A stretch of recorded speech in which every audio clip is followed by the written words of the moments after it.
We will have at least one Game 7 in the second round. We've got Stanley Cup playoff action to talk about right now on Locked On NHL Game Night. When that final horn sounds, you know it's time for Locked On NHL Game Night. All the post-game reactions to every game across the league, every single night, with insights only the hosts at Locked On can provide. Prepare to experience game day reactions like never before, only on Locked On NHL Game Night. Your team every day. Hey, hockey fans, welcome to Locked On NHL Game Night, part of the Locked On Podcast Network, your teams every day. Thanks for making Locked On NHL Game Night your place to get a recap of the night in the NHL. We are available 7 days a week wherever you get your podcasts and on YouTube. I'm Eddie Garcia, an LA Kings fan on the West Coast. He is Shukri Wrights, a Boston Bruins fan on the East Coast. Together, we're here to discuss all the goals, saves, big hits, big moments, and stories from the night in the Stanley Cup playoffs. And Shu, this is why we love sports. We think we know, but we don't always know.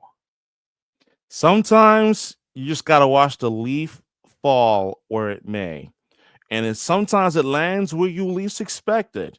And tonight was one of those nights. The Leafs, not only did they fall, but they fell into place. Let's go. Yeah, Game 6 of the series between the Florida Panthers and the Toronto Maple Leafs. The Leafs, I believe you called it, was it a gutless effort in game number 5? Yes. Losing on home ice 6-1 to the Florida Panthers. And no one thought that they would go on the road and beat the defending champs in their barn to force a Game 7. But they did. They did. 2-0. The Leafs get the win, stay alive, and we will have a Game 7 in Toronto. Let's get a report from one of the co-hosts of Locked On Maple Leafs, who is at the watch party inside the arena in Toronto. Hey, we're going to Game 7. I'm David Morrissey from Locked On Leafs Podcast. A 2-0 victory over the Florida Panthers. Austin Matthews gets his first in the series. Max Pacioretty puts them up 2-0. Joel Wolf gets his first career shutout. Look at the vibes here at Scotiabank Arena. As the Leafs now extend the series to a Game 7. We'll be back here. What a game, what a game. The Leafs knew that they needed to be built a lot better than they were in Game 5, and they certainly were. Again, the first goal certainly did help, but they defended really hard all night long. And look, every single penalty this team took, they found a way to kill it. They made sure that they were not going to get the back-breaking goal. Mike DeSub and I will be recording after Game 7. Hopefully, we'll be talking about another Leafs victory. So let's go and make sure you keep it locked right here on Locked On Leafs. All right. Thanks to David Morisuti, one of the co-hosts of Locked On Maple Leafs. Very cool. He's there in the middle of it. Obviously, a very loud and fun celebration going on in Toronto, and understandably so. So the chapter, the book is not closed yet on the Core Four, and it was a key member of the Core Four who had the game-winning goal. We talked about it in our last show. Austin Matthews, coming into this game, had as many goals as you and me. He had to be better. And he scored the first goal of this series for him, his first career playoff goal against the Florida Panthers, his first career goal in a second-round playoff game, and it turned out to be the game winner. So going to criticize him when he doesn't do well and when the team doesn't win. Obviously, got to give him the credit. Austin Matthews came up huge for the Leafs in Game 6. And how about this for a stat? Austin Matthews' goal was his first in 50 shots in this series, which is really hard to believe. It really is. And you talk about going from gutless, as I said famously on this show, to gutsy. I didn't see this coming. To be honest with you, I thought after the way that the Maple Leafs played in game number 5 back in Toronto, getting their doors completely blown off the hinges 6-1 against the defending Cup champions, I thought that I was going to have to prepare to give a eulogy for the Toronto Maple Leafs 2024-2025 season. But here's the thing. They were better in every facet of tonight's game. They were better in terms of tight defending. They had a terrific goalie battle between Justin Wall and Sergei Bobrovsky that went well into the third period. And all I kept thinking was, when are you going to get that game-changing moment for the Toronto Maple Leafs? And I have been talking about Austin Matthews, most namely going back to the last episode. Now, him of all people to score not only the opening goal, but the game-winning goal at that. You could actually see the relief on his face. It was like, thank goodness. And it was like, you know what, Leaf Nation, that is a reason why in itself you have to be breathing a big sigh of relief, because it's not like Matthews forgot how to score. But when you go through a playoff scoring drought as long as he's had, for him to score, and then obviously Max Pacioretty was the one who scored the second goal and made it 2-0 Leafs, you're thinking, man, this is a great sign. And one of the key factors that you needed to see was your core four stepping up huge tonight. Austin Matthews was the one to do it, scoring the opening goal and as well as the game-winning goal in this game to force a Game 7 back in Toronto. And what a game, from not just the low-scoring aspect, but how they played defending, and as well as just the way that they just would not cave to Florida's will. And that was absolutely incredible to watch. You talked about the goalie battle, and for those who didn't see it, we were scoreless into the third period. So it was Sergei Bobrovsky and Joseph Woll tossing shutouts into the third. Then Matthews scored, and then Max Pacioretty adds the insurance goal. But how about Joseph Woll? Obviously, not the number one goalie for the Leafs. We thought maybe when we went into the postseason that he might need to show himself at some point. The unfortunate injury to Joseph Woll, and he gets put in the spotlight, and coming up big with his first career postseason shutout, 21 shots on, 21 saves. He was fantastic. He was absolutely fantastic. We'll talk a little bit about Game 7, but Joseph Woll coming up huge for the Leafs in this one. And another thing we probably didn't see coming, and not that Sergei Bobrovsky was bad in this game, but Joseph Woll got it done, and he's never been in this position before. Pressure was on. He came up big, came up huge. He was huge. And I think it's going to be really looked at in terms of how well Justin Wall played in this game and what he will need to do to repeat that same type of performance in game number 7. Because, and I agree with you, Sergei Bobrovsky did not have a bad game. He did not have a bad game at all tonight.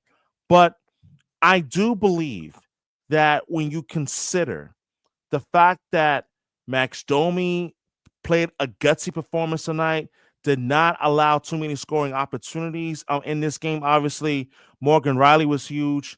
Brandon Carlo was huge. Chris Tanev. We've talked about Chris Tanev at times during this playoffs, in which that the shot blocking of this Toronto Maple Leafs team has been a major story, and it definitely helped Justin Wall in this game. And I think that when you're getting the shot blocking that you are out in front by the Toronto Maple Leafs, this is something that is huge. Now, as far as Florida, they just played their game. I don't think they could have done anything better or anything different, except obviously score, but that's it. But as far as like what I saw from the Florida Panthers side of things, I thought that that if anything else, that they found their match. They saw a different Maple Leafs team that they have seen in the previous 3 games. And I think that Paul Maurice is going to have himself on quite an interesting task preparing for this Game 7, in which that, listen, the Maple Leafs in their history, they're 12-15 in Game 7s, but they are 7-3 at home. Now, if you are Paul Maurice, how do you combat that on the road? We're going to have to wait and see how it all plays out ultimately. Yeah, I don't know. I saw it a little differently as far as Florida's side of things. I know that they're not going to be a team that panics because they've been there and done that. Obviously, the defending champs. Mm-hmm.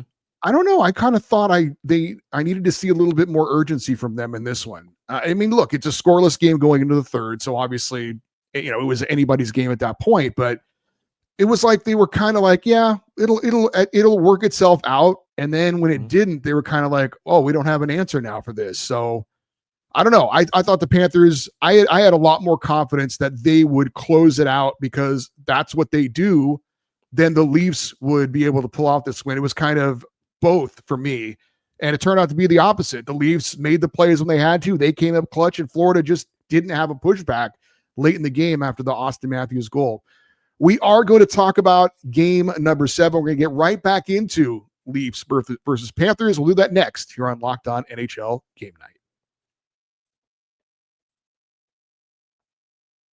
There's nothing like playoff hockey. The energy, the rivalries, the nonstop action. With the Stanley Cup playoffs heating up, there's never been a better time to see it live, and Gametime makes getting in the building fast and affordable. Gametime gives you last-minute ticket deals, zone deals for deep discounts, panoramic seat views, and all-in pricing with no hidden fees. Plus, ticket prices often drop the closer you get to puck drop, so you can score big without overpaying. See the exact seat before you check out, and it'll give you total confidence exactly the great seat you're going to get. Gametime includes fees up front and backs up every order with their ticket coverage guarantee, covering cancellations, job loss, and even offering 24-hour returns. Oh, and speaking of planning ahead, NFL schedule release has dropped, and you better believe that you can now plan for your games you're going to watch for this NFL season. Gametime makes scoring NFL tickets just as easy as you can get tickets for any other event.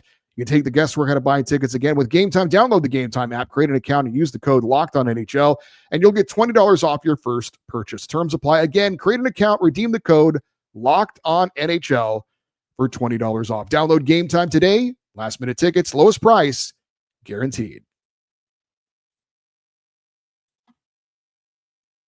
All right, let's get right back into it. They say the two greatest words in sports are Game 7, but perhaps not if you're the Toronto Maple Leafs.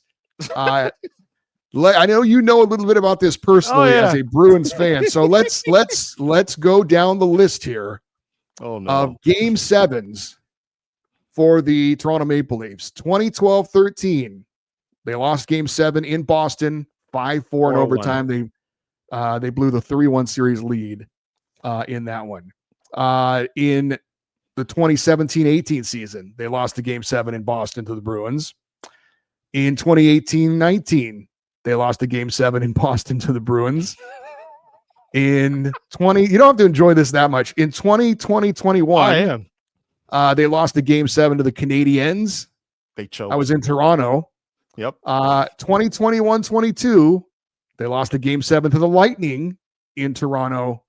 And 2022-23, they lose a Game 7 in Boston to the Bruins. The last time the Toronto Maple Leafs won a Game 7, 2003-2004 season, they beat the Senators in the conference quarterfinals 4-1. That was in Toronto. Joe Nieuwendyk had 2 goals for the Leafs. Ty Domi, not Max Domi, Ty Domi played in that game. So while the Leafs obviously got a huge win to force the Game 7, the last 6 Game 7s for the Leafs have all been gut-wrenching losses. Obviously, they can erase a lot of that, not all of it, but a lot of it, if they can get a win in Game 7. But the test is not over. They've only afforded themselves an opportunity for one more.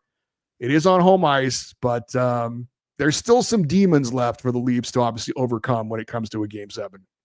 Oh, absolutely. And I want to start off by talking about a point that I made in the previous segment.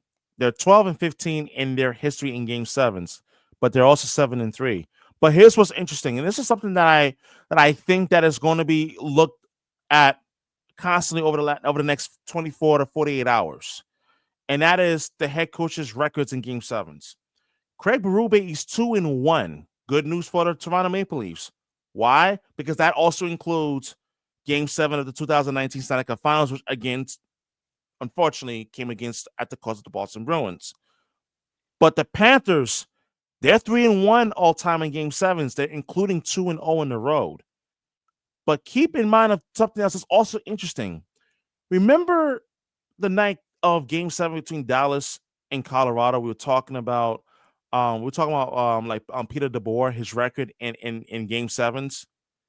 How about Paul Maurice? He's 5-0 in his career in Game 7s. So I can sit here and go through the laundry list of stats and numbers and everything else like that. But as you mentioned, Eddie, and I think you hit the nail on the head. Toronto, on their part, they still have a lot of demons to exercise. Can they win a game 7, and especially at home? Can they do it? And then the other part of it, on the other side of it, is can you get a big performance like you did from Austin Matthews tonight? Can you expect the William Nylander to step up? Can you expect the Mitch Marner to step up? Can you expect some of your top guns to be even more of a bigger factor in Game 7? Listen, Max Pacioretty has scored some big goals during these playoffs for the Maple Leafs, but Florida, they're the defending Stanley Cup champions.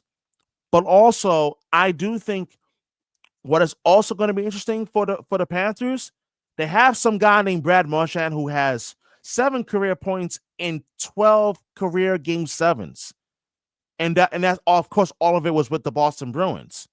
So you have guys like Tkachuk, Evan Rodriguez, Reinhart, Carter Verhaeghe, who has experience playing in game number 7s for the Panthers.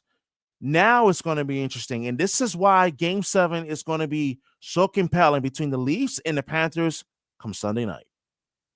And you mentioned Craig Berube, and certainly Paul Maurice is a Hall of Famer. He's a great coach. I have no doubt his team's going to be ready to go. The Leafs brought in Craig Berube for this kind of situation, right? A coach who's been there and done that.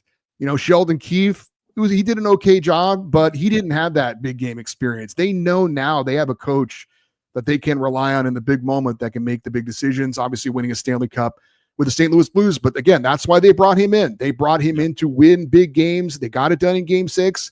We'll see if they can get it done in Game 7. And speaking of Game 7, I can't imagine that there would be a goalie controversy. However, Anthony Stolarz, we were told he might be available if the Leafs got it to a Game 7. Of course, he started the series, got hurt in Game 1, got hit in the head by Sam Bennett. He's been out on the ice. But Joseph Woll coming off a shutout, I got to believe, even if Stolarz, they say he's 100% ready to go, you got to stick with Woll, right? After coming up big in game 6. I can't imagine that they would. I understand that Stolarz was the number 1. I understand that there was a reason for that. But in this situation, coming off the shutout, I would be shocked if they went to Stolarz. I would immediately start asking questions as to why they're going back to Stolarz if they make the move, which, by the way, at the time of this recording, we don't know what the Leafs are going to do in terms of goaltending, who will get the start in game number 7. But for me, I agree. It's actually Justin Woll. It's got to be Woll. Like, why make the change now? He just pitched you a shutout in game number 6 on the road. And I do think that you don't mess with that, especially if a goaltender's is coming off a performance like that where he's going to be bringing him confidence. Let him cook. Keep going. Let him start in game number 7. And I do think that if the Maple Leafs are wise, they don't create a goaltending controversy. Don't overthink it. You stick with the man who gave you pretty much perfect goaltending in game number 6. He was perfect. Why change that? So for me, stick with Woll, the great Woll of Toronto, please. Yeah, I can't imagine they would do that, but it's something that is interesting to talk about. As for the Florida Panthers, we talked about it with Austin Matthews, right? We mentioned it, no goals, needed to step up. Matthew Tkachuk, he's not the goal scorer that Austin Matthews is. However, he is a key member of the Florida Panthers. He also has as many goals so far as you and I. No goals through the first 6 games. He came out off the injury, immediate impact in that game 1 against Tampa Bay. I don't know if he's re-injured himself or what, but so far he hasn't been that player. I mean, the most notable thing he did probably in game 6 was at the final seconds, he bumped into Joseph Woll to kind of start a little scrum. He needs to show up for the Florida Panthers. He's not Austin Matthews as far as the goal scoring, but being a guy who can make things happen and come up big in key moments. If you're the Florida Panthers, you're wanting to see more from Matthew Tkachuk. And you need more from him. And make no mistake about it, that if the Panthers are going to win game 7 on the road in Toronto, you need Matthew Tkachuk to step up huge. And listen, Tkachuk, he has 3 points, a goal, and 2 assists in his career in game 7s. Now, I wonder if that would be the opportunity and the time for him to come up huge for this defending Stanley Cup champion Florida Panther team. So I think that you need a big game from Matthew Tkachuk for sure. Would it be nice to see Carter Verhaeghe come up huge again in a game 7? I mean, I've seen it before, unfortunately, but I do think it would be really, really huge for the Panthers if they're able to get Matthew Tkachuk going offensively. Even though he has been able to make impacts in other areas of his game, but they need him to score. All right. Will the Jets do what the Leafs did? We'll talk about that next here on Locked On NHL Game Night. The NBA playoffs are in full swing, and every night delivers highlight-worthy performances, major momentum shifts, and can't-miss moments. Whether it's a game-winning shot or a breakout player, there's never been a better time to get in on the action. FanDuel makes it easy to stay in the game before tip-off and live with player props, performance trends, and same-game parlays. Fans have more ways than ever to play smart and win big.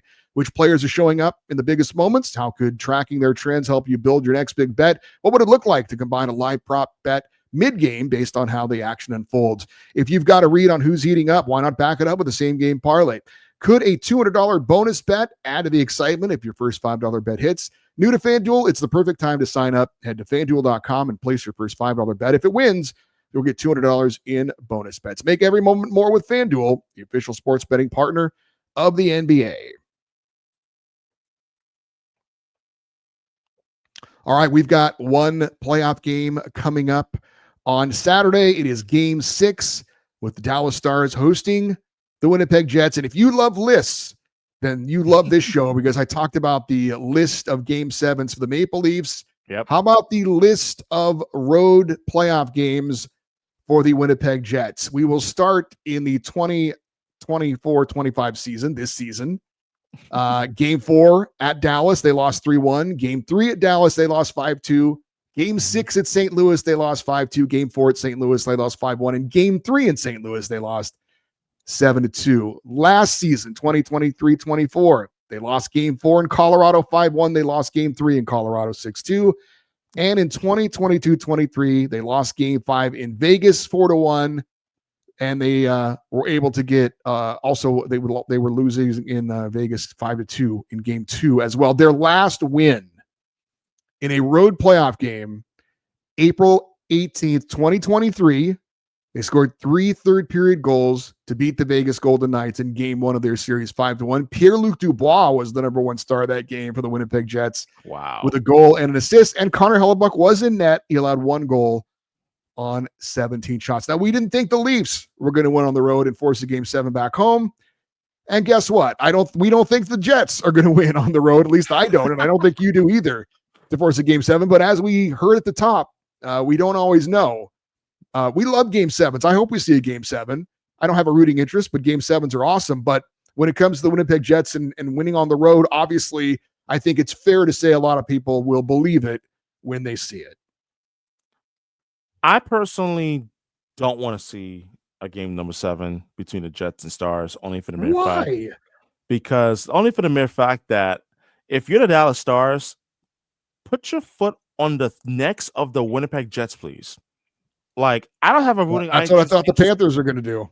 I mean, they didn't, but the Dallas Stars aren't the Florida Panthers, and the Florida Panthers aren't the Dallas Stars. But here's what's interesting, though.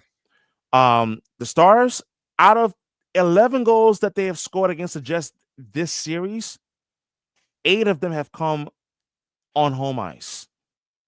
This is why I believe that the Stars have home ice advantage in their favor for game number 6, because they've done a lot of their damage offensively at home in this series against the Winnipeg Jets. For some reason, when they go on the road, it's as if they have struggled to score, which is odd. Like, outside of game number 1, but be it as it may, I just think that if you turn around, if you look at the Dallas Stars in terms of their offensive success at home versus on the road, it is really, really astounding. The Stars have 23 goals in 6 home games this postseason. And guess how many they have on the road? Just 9. It's mind-blowing. Like, it's like as if they forget to pack offense as part of their luggage in their suitcase when they travel. But when they're at American Airlines Arena, it works. So with that being said, I just think that that like if you're the Stars in game number 6, I do think that it would be nice to see Tyler Seguin get going because he's been absolutely quiet during this round in particular. And obviously we know the Moose is loose, Mikko Rantanen, but I do think that the Stars, given that they're home, they don't want to go back to Winnipeg for game 7. I think that they certainly can, and they probably will take care of business at home tomorrow night. Yeah, I think so too. It's not just that Winnipeg is obviously had their issues away from home in the postseason, but Dallas knows how to take care of business. They're good on home ice. I think they're going to take care of business and advance with a win. And you're right. Of course, they don't want to go back to Winnipeg for a game 7 where Connor Hellebuck has back-to-back shutouts on home ice. So this is a big opportunity for Dallas to close out. I expect them to do it, but then again, I expected Florida to close out the Maple Leafs as well. We mentioned, though, the other day, the Stars didn't make it difficult on Connor Hellebuck in game 5. Just 4 shots on goal in the first period, only 5 in the second period. I do not expect that to be the case for game 6. Early and often, get shots on goal, put pressure on Connor Hellebuck, make life difficult for him, make him work.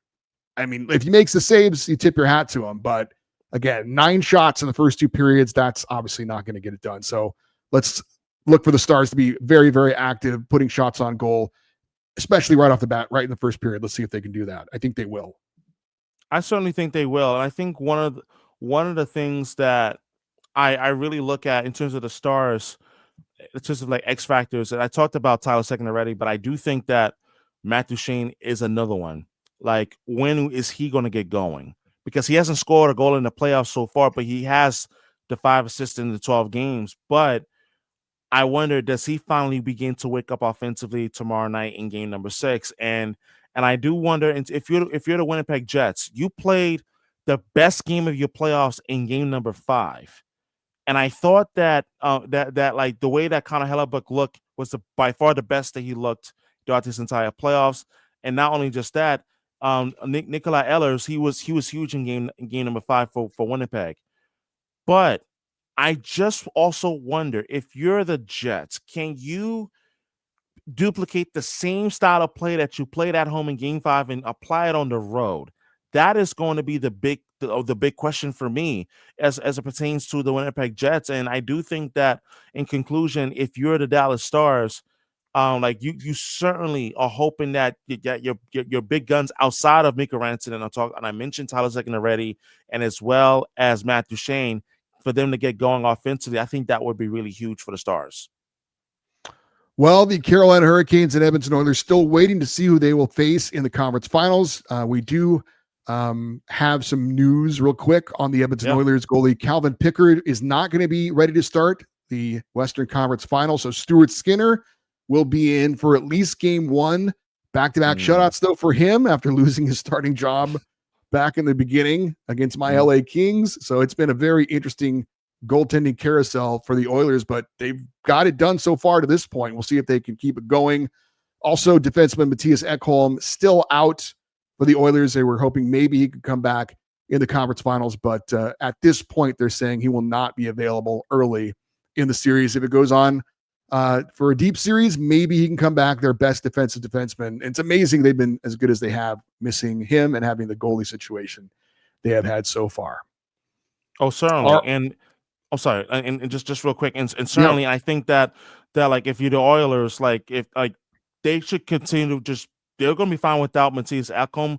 Like, I hope that he's back about like later in the series, should it get that far. But I do think that that the Oilers have actually been able to be successful defensively without the number 1 defenseman. All right, looking forward to seeing what happens in that Jets-Stars matchup. We'll be ready to talk about it on our next show. I'm Eddie Garcia. He's Shukri Wrights. Thanks for listening and watching Locked On NHL Game Night, part of the Locked On Podcast Network, your teams every day.